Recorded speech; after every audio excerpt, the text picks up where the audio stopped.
Today we will discuss about the coronary artery of the heart. Before we will go to the point topics, I will show you the external feature of the heart. This is the pulmonary trunk, you can see. This is the arch of aorta, ascending aorta, and this is the arch of aorta and it branches. This is the sternocostal surface of the heart. Here we have cut the left ventricles. You have to remember, this is the left border of the heart. This is the inferior border of the heart. And here you can see this is the right atrium and this is the right border of the heart. Now the heart itself, blood supplied by the two coronary artery, right coronary artery and left coronary artery. Before we will start the right coronary artery and left coronary artery, I will show you the right coronary artery. This is the right coronary artery. It arises from the, here you can see this is the right ventricle and this one is the right atrium.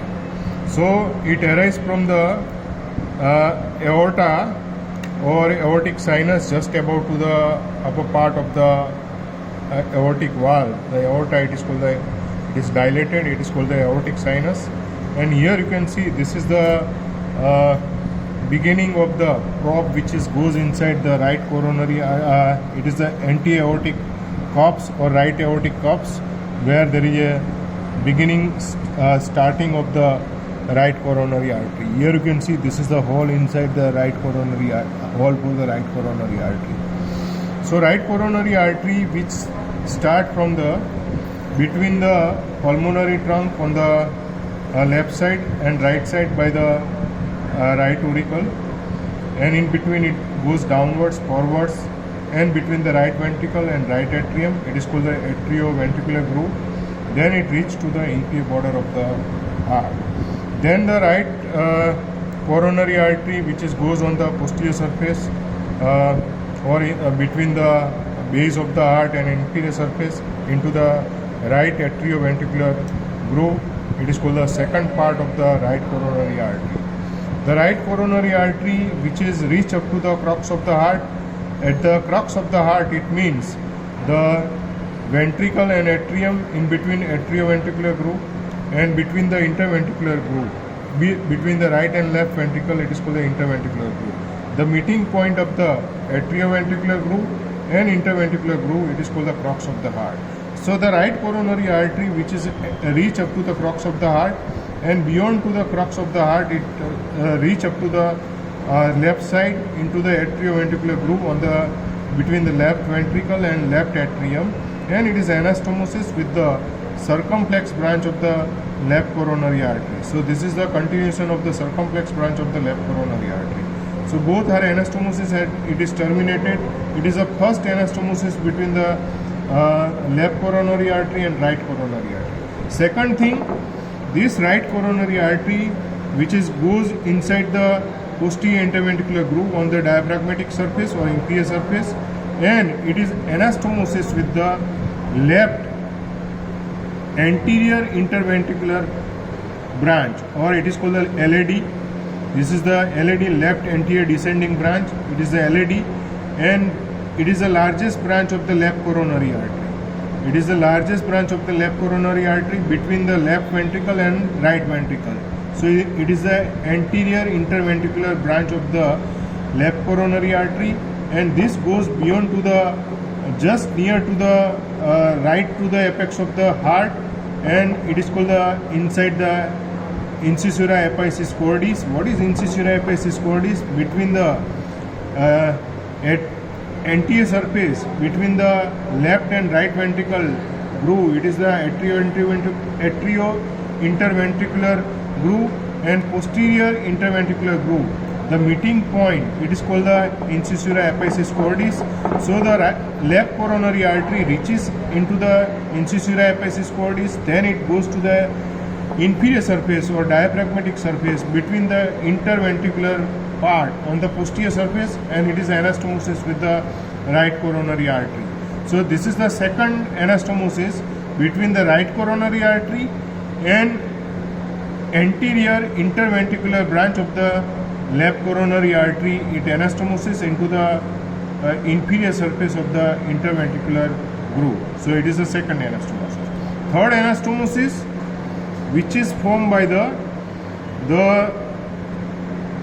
left coronary gives the left interventricular branch, and this left interventricular branch, it gives the first branch towards the right side. It is called the right conus. This is called the left conus. It is a branch of the left coronary, so that's why it is called the left conus. And from the right coronary artery, the first branch which gives the right conus, and this right conus and left conus, which makes the anastomosis. Here you can see this is the left conus, and from this right side you can see this is the right conus. Here you can see both are anastomosis. In front of the upper part of the right ventricle, or it is called the infundibular or truncus arteriosus, or into the beginning of the pulmonary trunk, the both right conus, this is the left conus and this one is the right conus, which is anastomosis in front of the pulmonary trunk, lower part of pulmonary trunk or upper part of the right ventricles. It is makes the necklace, and it is called the anastomosis of the Vuissens. It is first French anastomosis which is invented. This anastomosis, it is called the Vuissens anastomosis between the left conus and right conus artery. So this is the third anastomosis between the right coronary artery and left coronary artery. Now I will discuss about the right coronary artery. Right coronary artery, which arises between the pulmonary trunk on the left side and right side by the right auricle. It goes downwards between the right atrium and right ventricle up to the inferior border. Then it goes between the it reach into the inferior border. Then it is the second part of the right coronary artery, which is goes between the right atrium and right ventricle and reach up to the crux of the heart.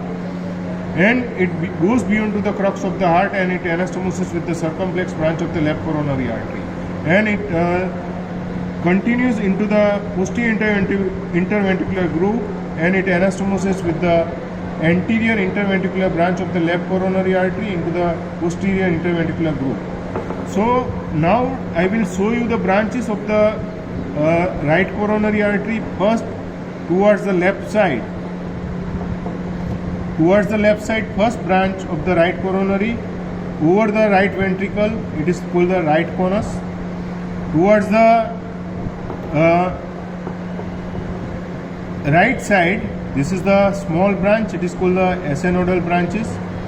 This is the atrial branches. Here another branches are the ventricular branches of the right coronary artery. This is the right marginal branch of the right coronary artery, and then it also gives the 2 to 3 atrial branches on the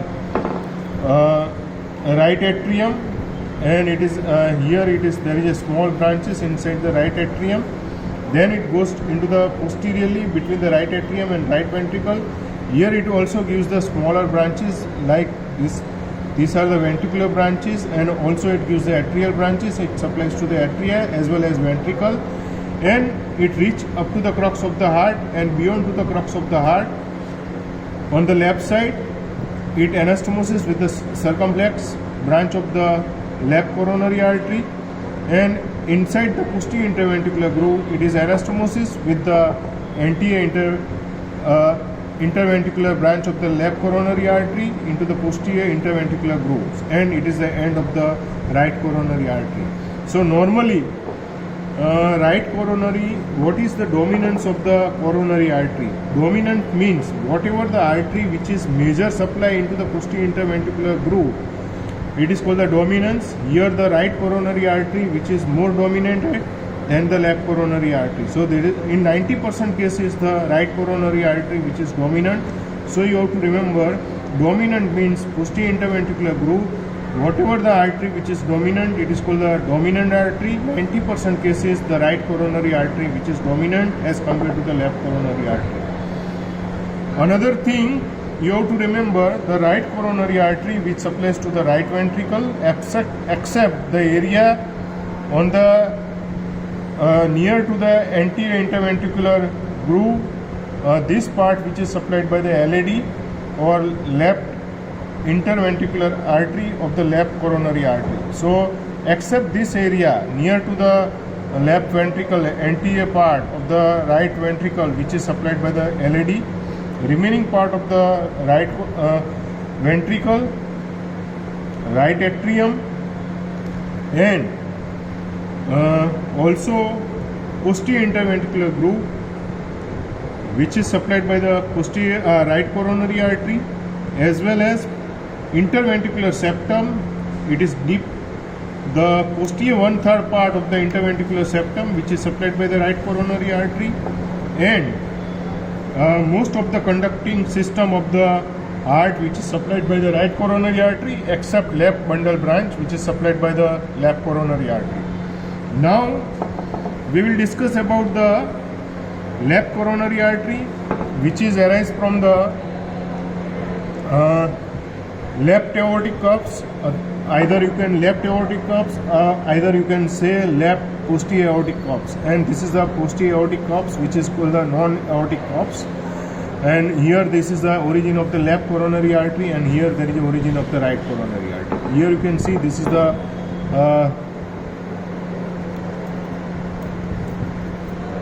the hole for the origin of the left coronary artery from the aortic sinus above to the left aortic cups, left posterior aortic cups. And the left coronary artery, initially it lies between the pulmonary trunk or left margin of the pulmonary trunk and left auricles, and it initially divide into the two main branches, circumflex branches and anterior interventricular branches. But normally this left marginal branch of the left coronary artery which is arise from the circumflex branch, but here it is directly near to the trunk which is continuously arise. You have to remember the left, this is the interventricular branch of the left coronary artery. It gives the first one towards the right side branch, it is called the right conus artery. Here you can see this is the right conus artery, and it makes the necklace over the pulmonary trunk, lower part of the pulmonary trunk or upper part of the right ventricle. Then this is a left anterior interventricular branch, goes downwards between the two ventricles, right and left ventricles, and it gives the left side first branch. It is called a diagonal branch. It is called a diagonal branch, and also these are the smaller branches, are the ventricular branches. Now this is the left marginal which supplies, it goes towards the left border of the heart. This is the left marginal. We have already cut the left ventricle here, and this is also a small ventricular branch, and this is the circumflex branch, and it also gives the atrial branches to the atrium. It is 2 to 3 numbers in are the atrial branches. These are the atrial branches which are 2 to 3 in numbers. It supplies to the left atrium, and then the circumflex branch which goes between the left atrium and left ventricles and goes into the posterior part between the before it reach to the crux of the heart, which is anastomosis with the right coronary artery, and it is the end of the left coronary artery. So this is the end of the left coronary artery into the posterior left atrioventricular groove on the posterior side between the base of the heart and between the inferior surface of the heart, and anastomosis with the right coronary artery. So the left coronary artery, you have to remember, it gives the circumflex branch, it gives the 35% cases, it gives the acinosal branches, and 65% cases we already discussed, it is by the this is the acinosal branch of the right coronary artery, 65% cases, and 35% cases which is coming from the circumflex branch of the left coronary artery. This is the ventricular branches. This is the left marginal branch of the left coronary artery. This is the left anterior interventricular branch. It is the largest branch of the left coronary artery. First branch towards the left side, it is called the diagonal. Towards the right side, first branch, it is called the left conus artery. It is called the left conus artery. And these are the ventricular branches. So the left ventricles, which supplies to the left ventricles, whole of the left ventricles, even right ventricles near to the anterior interventricular groove. This part of the right ventricles beyond to it, this is supplied by the anterior interventricular branch of the left coronary artery of the supplies to the part of the right ventricles, mainly the left ventricles, left atrium, and interventricular septum. Which part? Anterior 2/3 part of the interventricular septum, which is also supplied by the left by the interventricular branch of the left coronary artery, and it also supplies to the left bundle branch of the conducting system, and it is supplied to the left atrium and left ventricles. So except the posterior interventricular groove, the part of the left ventricles which is supplied by the right coronary artery, and posterior 1/3 part of the interventricular septum which is supplied by the right coronary artery, anterior 2/3 part of the septum which is supplied by the left coronary artery. So sometimes there is a spasm of the coronary artery. There are three main coronary artery involved during the heart attacks. One is the right coronary artery, and two amongst the left coronary artery. One is the anterior interventricular branch, and another is the circumflex branch. These are the three main branches which involve for the atherosclerosis. Angina means spasm of the artery. It leads to there is a chest pain. It is the ischemic changes. It is reversible. And the atherosclerosis, whenever there is a blockage of the coronary artery, if triple vessel blockage, it means there is a circumflex branch, anterior interventricular branch, and right coronary artery are totally blockage. It is called the triple vessel blockage, and in this case we can do the bypass surgery. Normally we can use the bypass for the two internal thoracic artery for the, and one graft we will take from the other places like radial artery or great saphenous vein, or we can also use for the bypass surgery. But I will show you into the another heart. Here this is the right coronary artery. Normally it goes into the posterior atrioventricular groove up to the crux of the heart. But in this case, the left coronary artery which is dominant. It is this heart which is the left coronary artery which is dominant. The right coronary artery and at the inferior border of the heart between the right atrium and right ventricle, it goes beyond to the atrioventricular groove on the posterior side. So here I will show you why the left coronary artery is more dominant here. You can see here, this is the left coronary artery. This is the circumflex branch. This is the left anterior interventricular branch. This is the left ventricle. This is the right ventricle. In between anterior interventricular branch, and this anterior interventricular branch which goes beyond on the posterior side up to the apex, just right to the apex, and then it goes beyond to the posterior interventricular groove, and it reach into the posterior interventricular groove. And this artery normally which is anastomosis with the right coronary artery, but in our case here the right coronary artery which is absent. So the left coronary artery which is the circumflex branch which is continues into the left ventricle and left atrium, and it reach up to the crux of the heart, and beyond to the crux it goes into the posterior interventricular groove, and it is anastomosis with the anterior interventricular branch and into the posterior interventricular groove. Mostly there is a anastomosis. In this case by the anti-interventricular branch of the left coronary and circumflex branch of the left coronary. So left to left it is the anastomosis. Here you have to remember whole of the in this case whole of the interventricular septum which is supplied by the left coronary artery, because of the left coronary is more dominant in this case, but it is occur only into the 10% cases.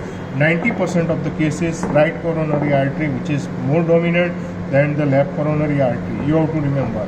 But whenever there is a left coronary artery which is dominant, in this case the whole of the interventricular septum which is supplied by the left coronary artery, even you have to remember in this case the posterior interventricular branch, it is a left coronary is dominant, so that's why the posterior interventricular groove, this part normally which is innervated by the right coronary, but here it is innervated by the left coronary artery.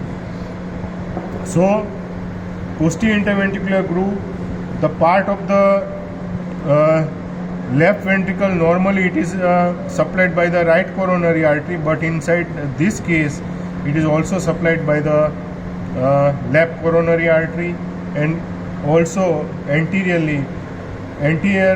interventricular branch normally it supplies to the